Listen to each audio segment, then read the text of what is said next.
This is Back of the Net and Beyond. My name's Danny Thomas. Today I'm going to be speaking to Dan Kent-Smith, who is formerly of LinkedIn. How's it going, Dan? You okay? Yeah, really good, thanks. Good stuff. How's life at the minute?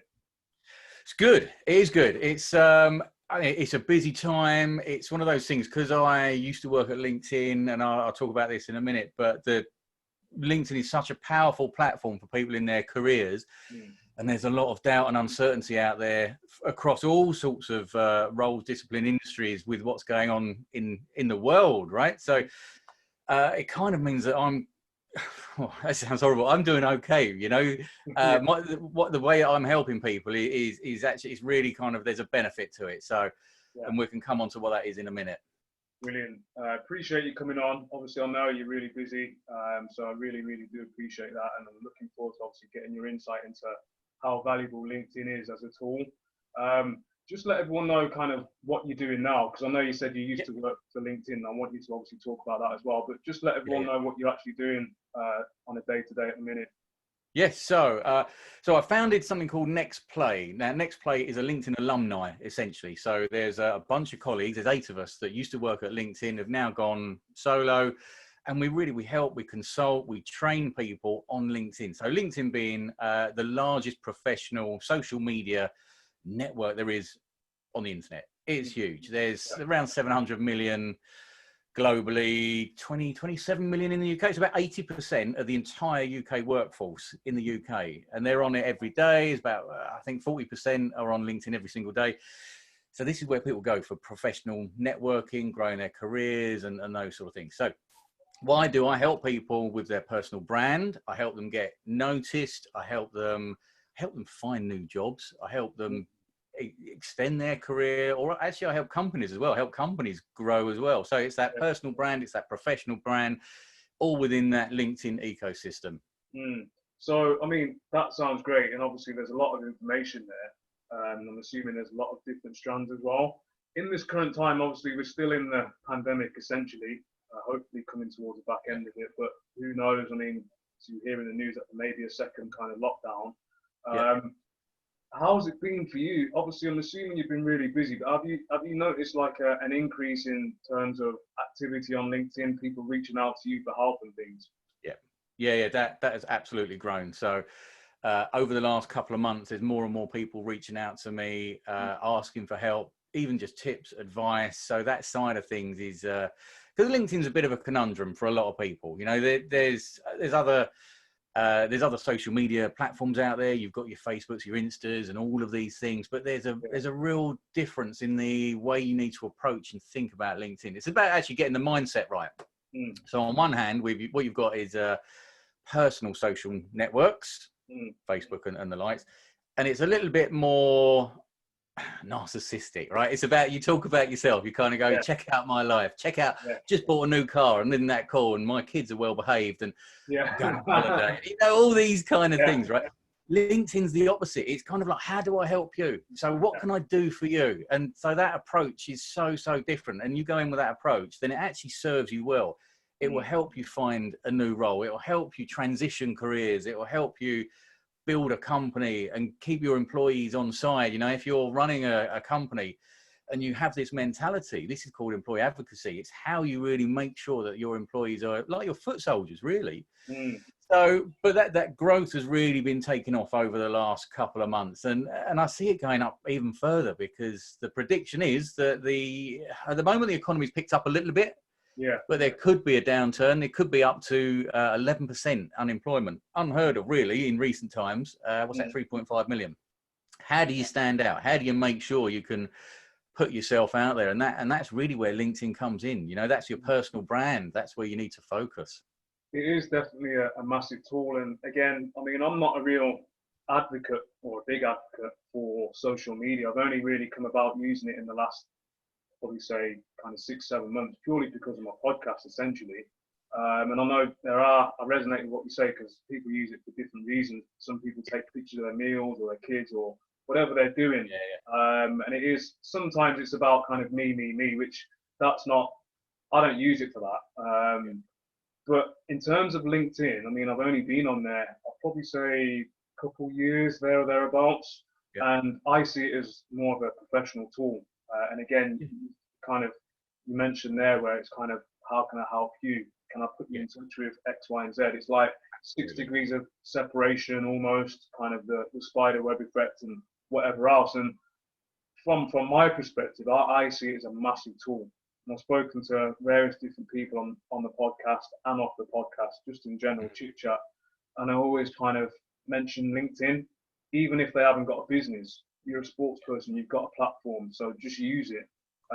There's so many people out there who are actively looking, just generally browsing, or actually maybe looking for someone to maybe employ, or like you said, for help or whatever. And I'll be honest, without LinkedIn, I wouldn't be speaking to you today. I wouldn't even know who you are.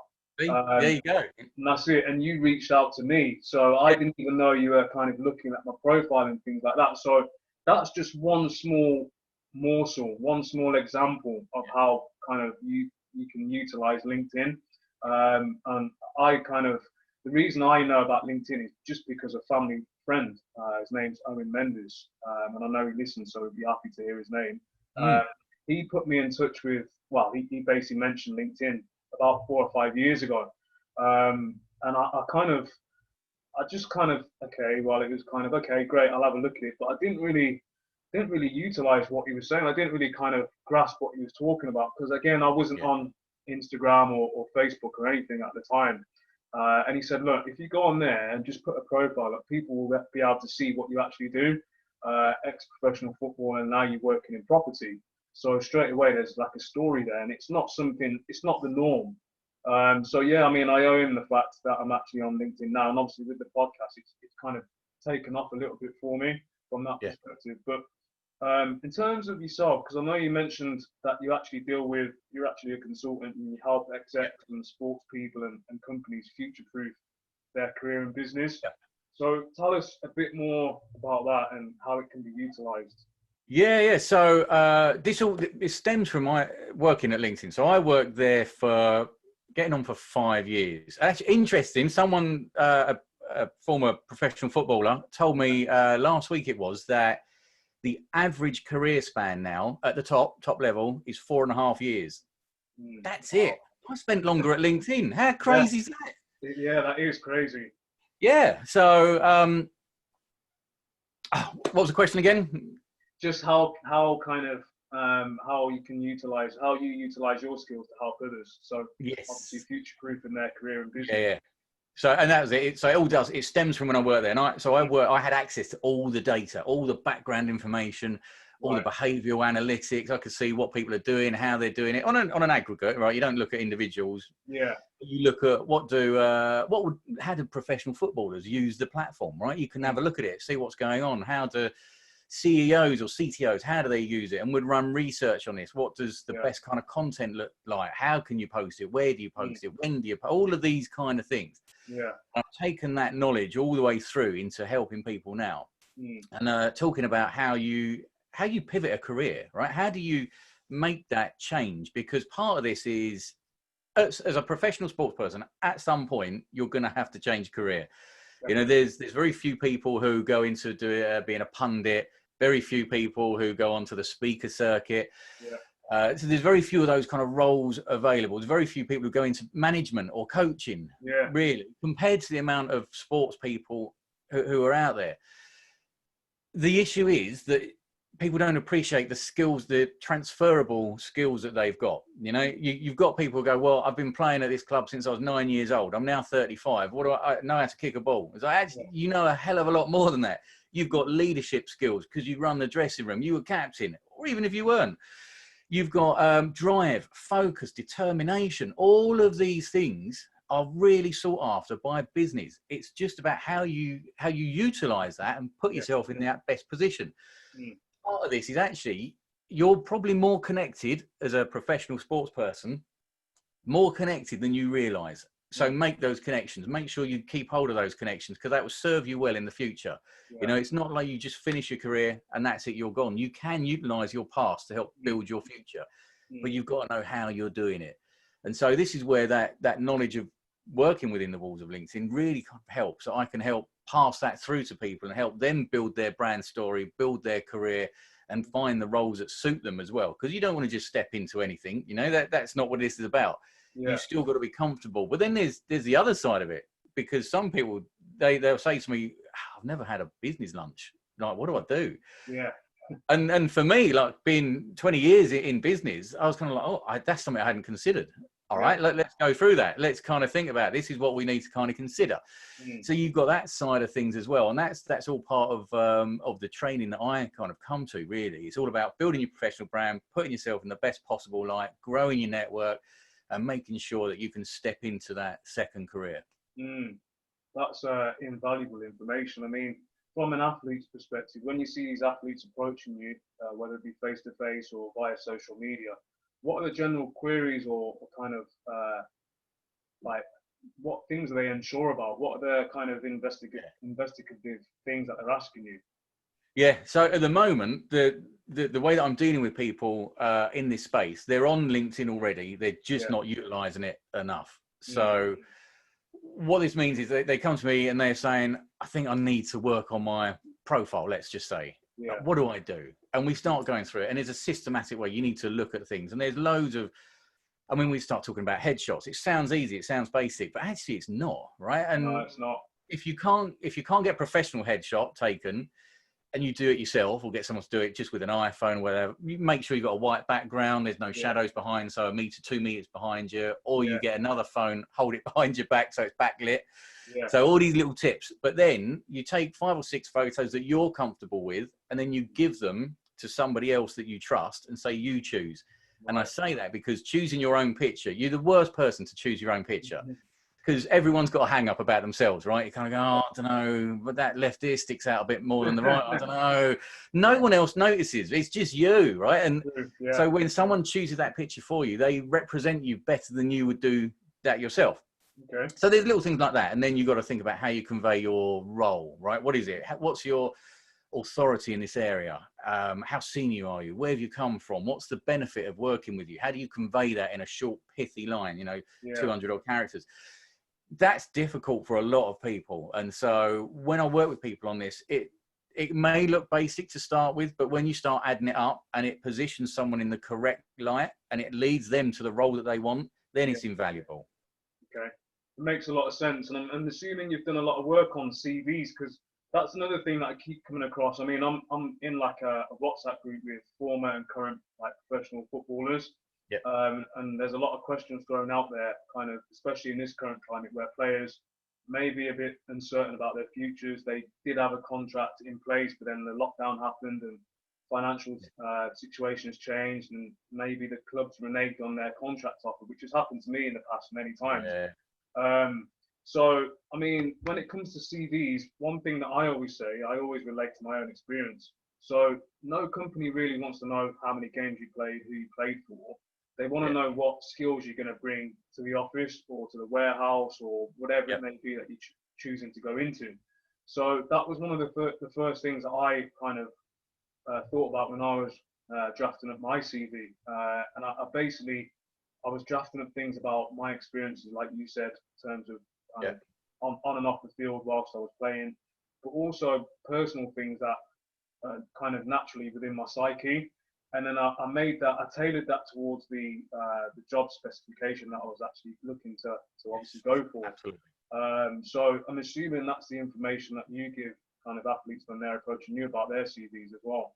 Yeah. So there's 2 parts of this, right? You've got LinkedIn isn't your CV. It's not how you house a CV. It's not a digital version of your CV. It's your brand story.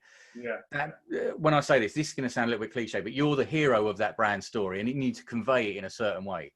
With the CV side of things, you've got to position it absolutely for a particular role, whereas LinkedIn is more generic, right? Because it's your overall story. So you position it for a certain role and you pull out the benefits of what you've been doing which would be applicable to that role. You think about what you've done in your career to date in terms of 3 things: features, advantages, benefits.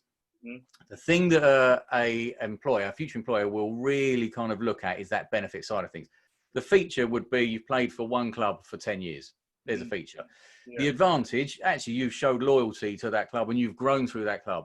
The benefit is actually you've gone to such a seniority that you've run the dressing room, you're a leader in that team.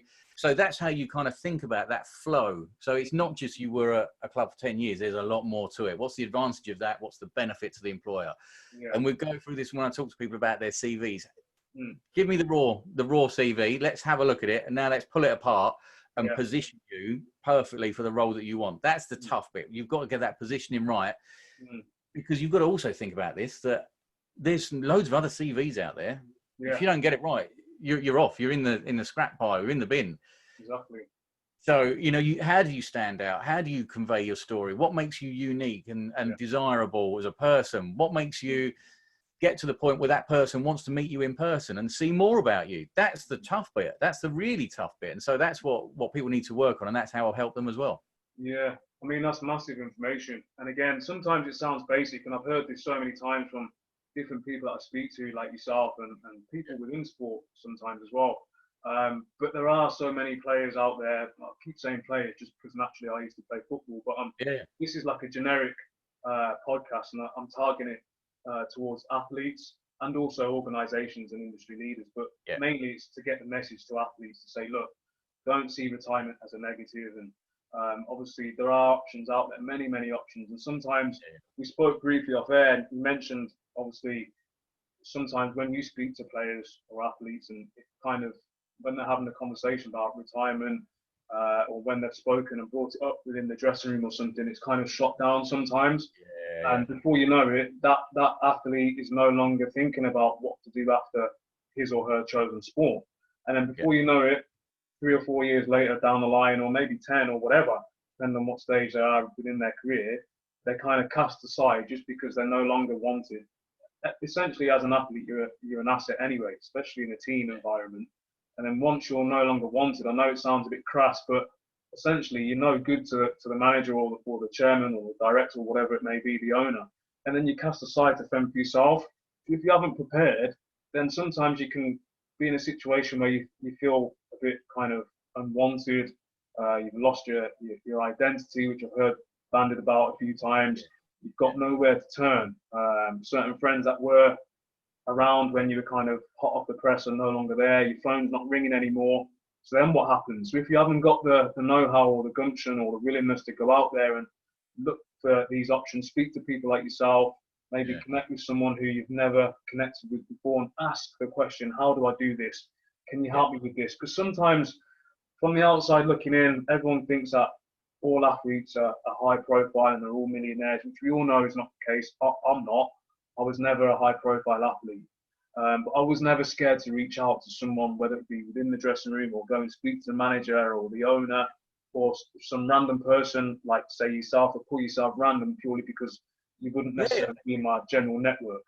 But not everyone's like that. Not everyone's like me, and I'm not perfect by any means. But I'm taking it from the perspective of an athlete who maybe is just in that bubble.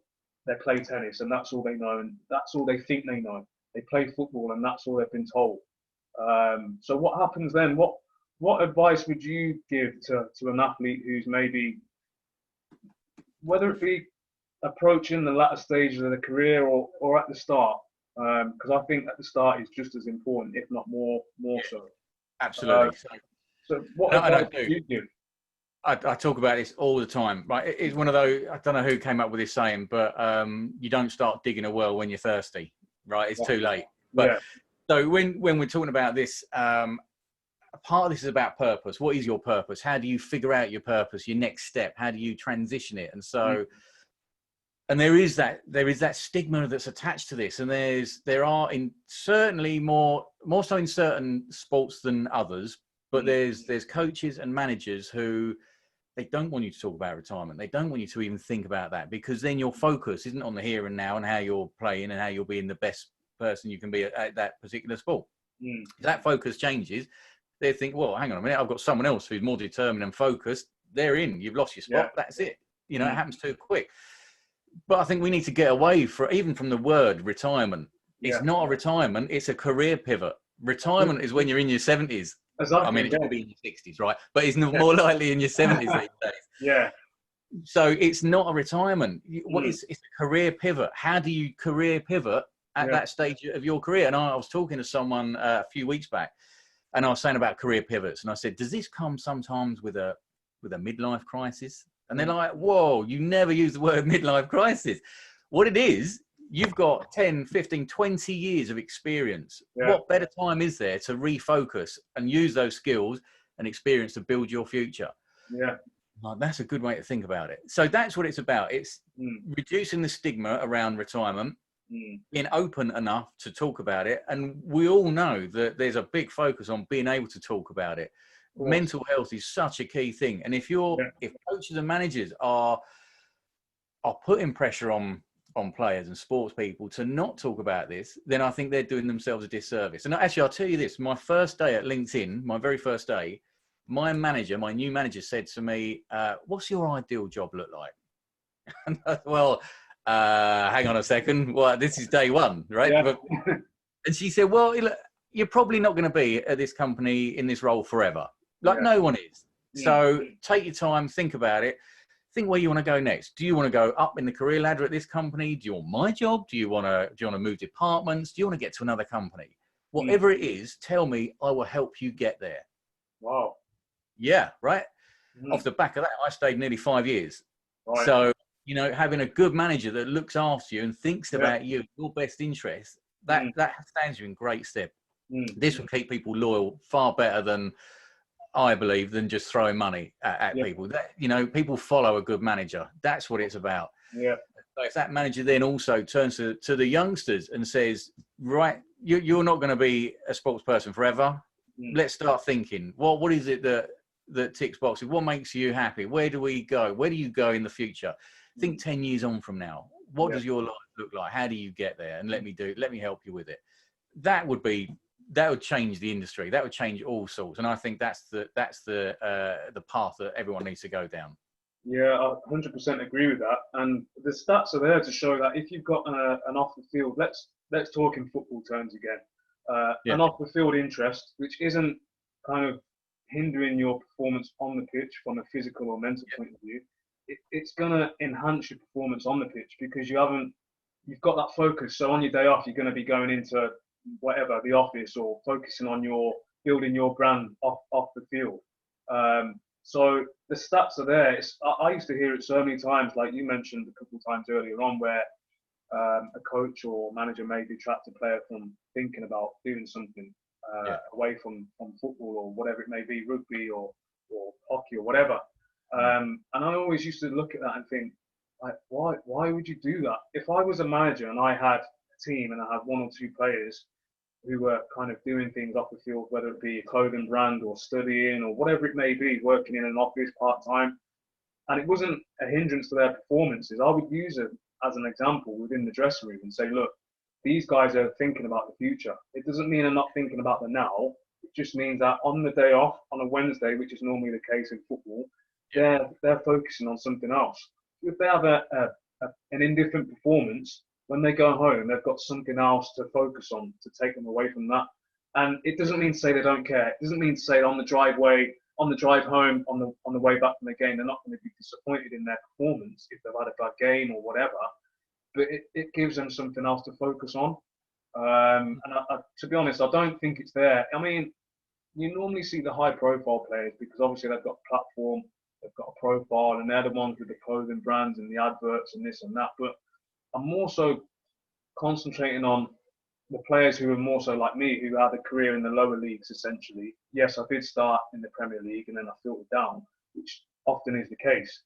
And we always talk about footballers in inverted commas, and we always use an umbrella comment that footballers earn a lot of money. And it's, as well as I know, that that's not the case. So what about Joe Bloggs, who no one knows, who's earning 500-600 a week? Obviously, a sustainable career for 10, 15 years, whatever it may be, with some luck. But then what happens when he or she gets to 29, 30, and they haven't had any bad injuries? So they're retiring because they just want to. It's of their own accord. They obviously need to do something after that point. So what happens then? So for me, having a plan, or even having a mental plan like I didn't have any physical plan. Okay, when I get to 31, 32, I'm going to move into property.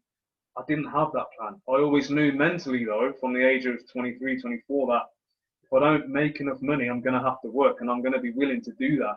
And I'm happy to do anything to get me to get my foot in the door, to get me to where I want to be. So Yep. by getting my foot in the door, that means if I had to go and do something that I had no interest in, just to get my foot in the door in Civvy Street, then I would do that. And luckily for me, I found a sustainable career from the start, that being working in an estate agents. I've literally just stepped away from that now. I'm now a business development executive at a software company. So for me, my initial salary, whilst I stepped away from football, was probably a quarter of what I was used to earning. So that's a massive drop. But I knew that the company I was moving into, like 7.5 years ago, there was room to progress within that company. So I started from the bottom naturally, and then I built my way up. And then obviously built on the natural skills that I had, learned so much as well, many things that I didn't know beforehand. And then now I'm here where I am, and I'm still looking to progress. So I haven't finished yet, but this is just a small example of what can happen. And sometimes I think that because athletes are stuck in that bubble whereby, or that lifestyle whereby I need to have the nice car, I need to have the nice clothes, which I've had before and I've still got now. I still like to buy nice things. I'm not saying you don't need to, but don't be stuck in that bubble whereby you put yourself in that situation where someone can get in your head by saying, well, you used to do this and now you're doing this. Because people will naturally say it. And if you let that affect you, you're never going to push forward. So that's my advice anyway. Completely. And I totally agree with you. And what I'm going to use another negative word here, but what I'm finding is that with a lot of people that I've worked with, it's hard to park that ego, right? Yeah. Naturally, you've got to have quite a big ego to get to the heights that you get to. That's part of it, you know. But then shifting that focus into a second career, it is difficult to change a little bit of your personality that says, right, I know where I was, but this is where I'm going, and I'm not going to be the best in this new field. I'm going to be learning. I'm going to be learning on the job. I'm going to be picking up new skills as I go with it. And so that's tough. That's one of the real difficulties for a lot of people. And then there's the other side of it where you've got that adulation, right? You're playing in front of thousands of people, more than that. You know, how do you go from that crowd and they could be chanting your name 1 minute to you're on your own and you don't know what to do next? It's tough. You can be at you've hit the top of your Everest. You've done that. The only way is down. You've got to find a new Everest. You've got to find something else to climb. And this is where you start thinking about what it is and using that determination and focus and skill set that you've got to move into a second area, a second career. And you can use those skills to push into something new. Definitely. I want to touch back on LinkedIn. Obviously, we've touched on briefly how powerful it can be. If I'm an athlete now and I'm coming to you and I'm saying, look, okay, well, I'm for argument's sake, I'm 28, 29, thinking about retirement, or even if I'm a youngster and I'm just coming through into maybe the reserves. So I'm just out of the youth team, I'm going into the reserves. But I've heard about LinkedIn. What can it do for me and what advice would you give me? Just little pointers. I know you obviously mentioned about your profile and your picture and your little description about yourself, but is there anything else kind of, say, for example, when you're scrolling through and you see someone that posted something that resonates with your experience or something that you just like? What would your advice be? Would you advise people to connect, maybe like it or whatever, comment on it? Yeah. So there's loads. I mean, I could talk for hours about this. Let's try and narrow it down slightly. But there's a lot of things that people can do. Firstly, it's about being on there and having a presence, right? Just being on there is a major step for a lot of people. And we spoke earlier about some people don't even know what LinkedIn is yet. Right? They've just not heard of it. Right? What do I do? I know what Insta is, but what's LinkedIn? But being there and having a presence, there's your first step. Getting your settings right is another key thing, right? You don't want necessarily, there's a function called people also viewed. I think you can turn that off. You don't necessarily need it. Why do you want someone to drift off of your profile onto someone else? Yeah. There's things like, if you look at someone else's profile, do you want them to know that it was you looking, right? They're getting those settings right so that they work for you is key. Then you've got to think about your feed. So if you're not spending a minimum of 15 minutes a day, absolute minimum on LinkedIn, it's not working hard enough for you. You're not getting value from the feed. Change it. You can change it by following hashtags, getting into groups, following the right people, connecting with the right people.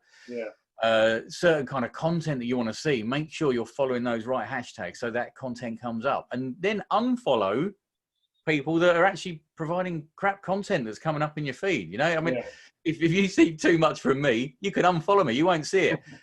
But we remain connected. That's part of it, you know, and having those connections and making sure you're connecting to people will serve you well in the future. Look at your past to build your future always, because there's so many people in the club that you're in, your teammates, the coaches, the staff, and you don't know who they know as well. So those connections go further. It's not just that person, it's who they know as well. So by connecting to those people, you're broadening your horizons, you're broadening your network. And by broadening it, then actually you're going to position yourself in a better place. You're opening yourself up to opportunities.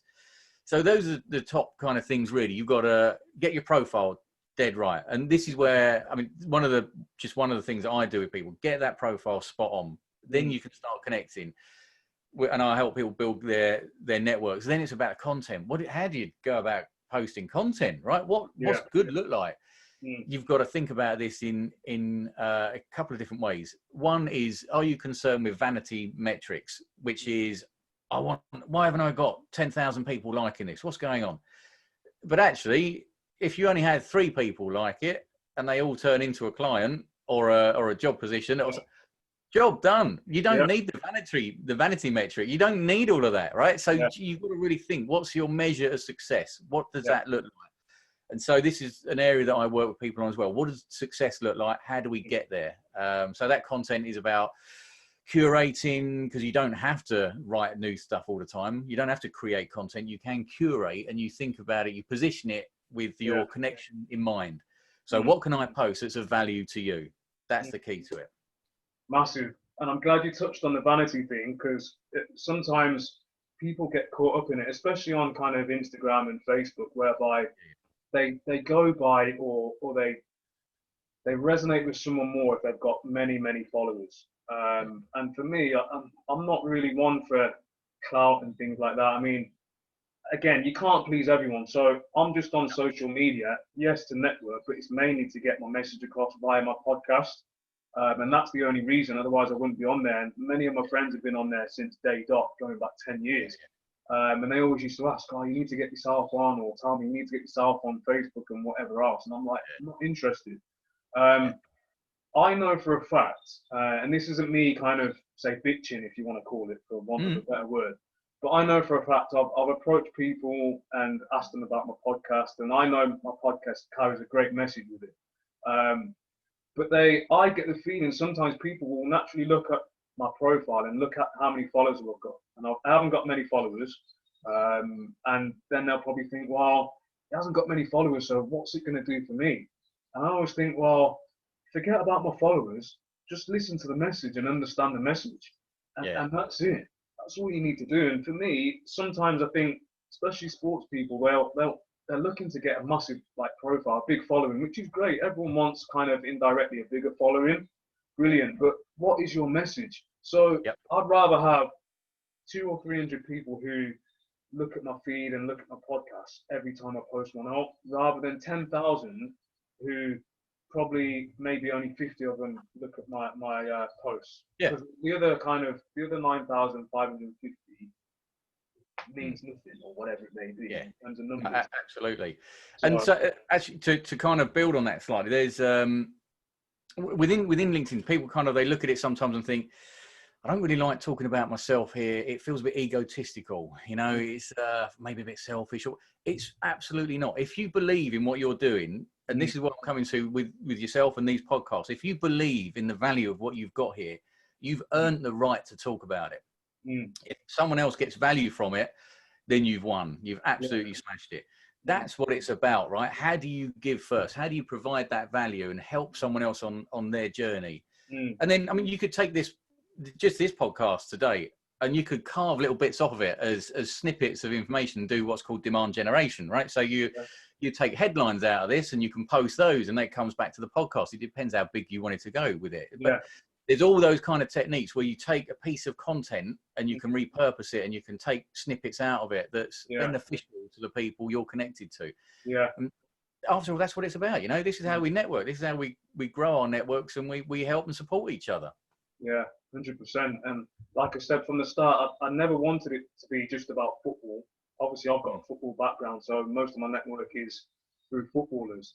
But I want people like yourself on. Sometimes it means more to get people like yourself on, who are from a completely different background, but you're also potentially helping the athletes or the sport fraternity, if that makes sense. Yes, because absolutely. as you know, you mentioned before, and we both know, LinkedIn's a massive, powerful, kind of worldwide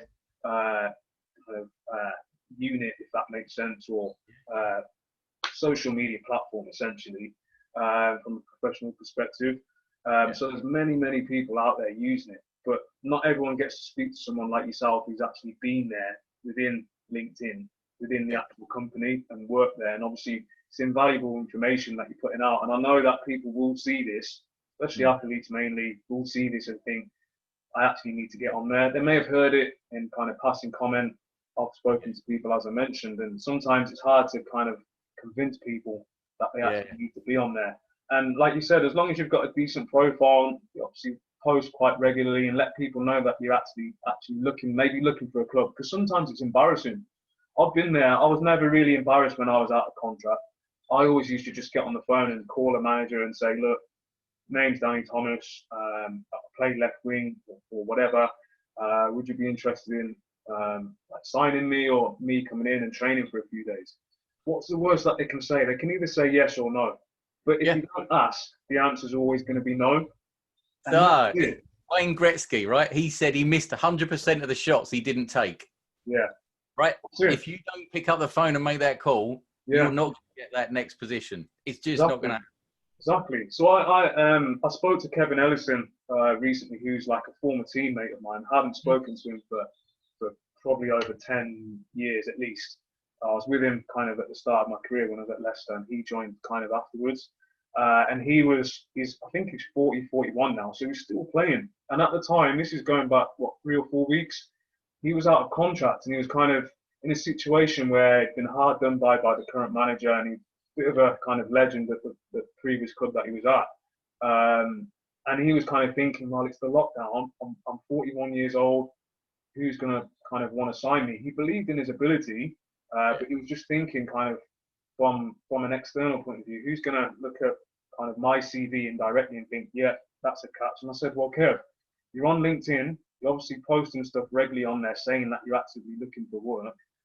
You've got a profile anyway. Obviously, your career span and kind of your ability speaks for itself. So I just said, believe in yourself and it will happen anyway. But it's fine sitting there and thinking, well, you read these books or hear these people thinking, oh, like, if you think it will come true. Yeah. That works only if you're going to think it and then utilize your thinking and actually go out and kind of actively look for what you're trying to achieve. So he did that, and now he's signed a contract. So I messaged him on LinkedIn and said, I told you you'd do it.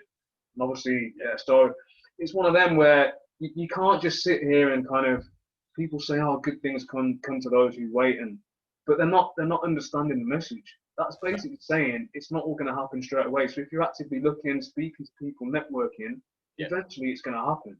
Something will happen. But if you're just going to sit there waiting for the phone to ring, you'll be waiting all day. It doesn't work like that in general. Yeah. And the only thing that's stopping people from taking that approach, that proactive approach of picking the phone up, it's a bit of fear, right? It's a fear of rejection. And if you can get past that, then it's no problem, right? You just go into a systematic approach. Here's my my top 10 people I'm going to contact. Here's the next 20. Let's start at the top. We'll work our way through. Let's see where it goes. If you go from that kind of systematic approach and take the fear out of the equation, it's not failure. It's actually you're just learning. You're still learning. That's it. In fact, Dyson, Dyson, the vacuum cleaner guy, he tried almost 6,000 times to get that correct. Wow. Every one, he said, was not a failure. It was a learning curve to get me to the product in the end. Cool. 6,000 times, right? But he progressed with it. He pushed on and he made it happen. Yeah. So every time you think of a failure, it's not. It's a learning curve. You're just moving forward. That's it, But you've got to be active with it. You've got to be proactive. And LinkedIn will help you do it at scale, right? So you can start building that network. All the managers that are out there, you can be connected to all of them. So actually, when you're putting something out there, they're all suddenly aware. And that, hang on a Yeah. minute, I know this guy, and he is actually, this person is a leader, right? He's Yeah. progressive. He knows this. He knows what we want at a club. I need to have a chat with him. Exactly. And that system, that train of thought can work for kind of anyone. We're obviously talking about sport in general, so it can work for a manager, because obviously okay, let's say you're an athlete, let's say rugby, and you used to play rugby and then you retired, so you've made that transition away from playing. You're now a manager, you've been a manager, but then you're out of work for whatever reason. You've got the sack, or you've left the company, the club, or whatever, and you're still thinking, well, I want to continue being a manager. What can I do to get my next job? So all these things that you're talking about here will still resonate for someone who's no longer playing, and they've kind of made that transition away, and whether they're working within sport or outside of sport, and it will always continue to be the same method, the same train of thought. Yeah, there may be a few things added or taken away, just because naturally through evolution, but essentially the core ethics are always going to be the same. Absolutely. And then you're saying about managers, and I spoke to a former, I think he was a former Premiership manager, if not certainly Championship. Yeah. Again, just a few weeks back, and he's not working at the moment, and he's kind of waiting for the phone to ring, but he's quite proactive, and like brilliant guy. Gave me a lot of time as well. And he was saying that when you kind of look at it, there's how many we got? 30, 60, 90, 100, 120 or so managers in the professional leagues. That's it. Any one time, at most, you're going to have 30 positions available. Yeah. How many people are going to be gunning for those 30 positions? Yeah, exactly. Right. So now what do you do to try and stand out and build that relationship? Because part of what this is, what we're trying to do here with LinkedIn is how you start to build a trusted relationship over time. Yeah. So, I mean, we've not met before, right? This is the first time we're having a chat, but we start to build a bit of rapport. We start building a bit of relationship. Yeah. And over a period of time, you start building trust to a point where you go, actually, this is someone I can work with. Yeah. That's what it's about in all business, in every kind of walk of life. How do you build trusted relationships? And it's about, part of it is consistency over time. And so LinkedIn will enable you to do that. But I mean, I always say the real magic with LinkedIn will get you 90% of the way. The real magic is where you get to meet someone in person, right? Yeah. When you actually go, now I can actually pick up the phone. And we ran studies that showed that if someone sees a certain amount of your content, then there's 50% more likely to pick up the phone to you. Okay. Right. But you start with the content, you start with building a connection, and then actually you go, oh yeah, I'm happy to have a chat with you. Why not? Then you can start really building that relationship, and you cement that relationship, and then you can take it further into a new role or a new club or whatever it might be. But that's where it starts. That's that starting point. And you can use some of these techniques in other social platforms, but you've got to think, where's your target audience? Are they in the right business mindset? And are they going to be receptive to the messages that I'm putting out there? And that typically is where LinkedIn comes in. Yeah, that's 100% true. And again, I touch back on my podcast. Obviously, it's not for everyone because it's a bit of a niche subject. So it's not essentially, I mean, I can't see it now anyway, building a massive following, just because it's not that type of thing. Again, there's people out there with massive followings and they're doing other things completely different to what I'm doing. But again, their aim and my aim is completely different from my perspective. And I want to be speaking to people like yourselves who, like I said before, I probably never would have spoken to or come across in my lifetime if it wasn't for LinkedIn, if you hadn't seen my podcast. So like I said, I want athletes to resonate with this. At whatever level, at whatever age, I want people like yourself, business people, industry leaders, organizations to be aware that athletes do have transferable skills which are suited to other industries and not just sport, and also within sport. Because again, for people like myself, I know there's people trying to get into boardroom level within the sport fraternity, because you don't really see a lot of that kind of ex-players at whatever level then going into boardroom level. There's a sprinkling of it across the board, maybe the higher end of football, kind of ex-Premiership players or ex-Bundesliga players or whatever, and they've got more of a profile. So it's easier for them to maybe, I say easier in inverted commas, to get a role at boardroom level. But certainly for kind of Championship and maybe below that, across the board, across the world, you don't really see many players going up and stepping into that kind of boardroom role, kind of chief executive or whatever. So again, there's options out there where people can actually connect and maybe find out courses or maybe speak to someone who's done it, been there and done it, and find out kind of information which is invaluable. So you can't really go wrong. As long as you're speaking to people, you can't really go wrong. And obviously you take snippets of whatever information that they give to tailor it to your needs going forward. But really appreciate it. I mean, I could talk about this all day. Really, really insightful. So I've learned a lot of new things, obviously, just speaking to you on the podcast. If you want to just let us know again where we can find you, obviously Next Play. So I want you to tell us again briefly what that's about, where we can find you personally, and where we can find information about Next Play.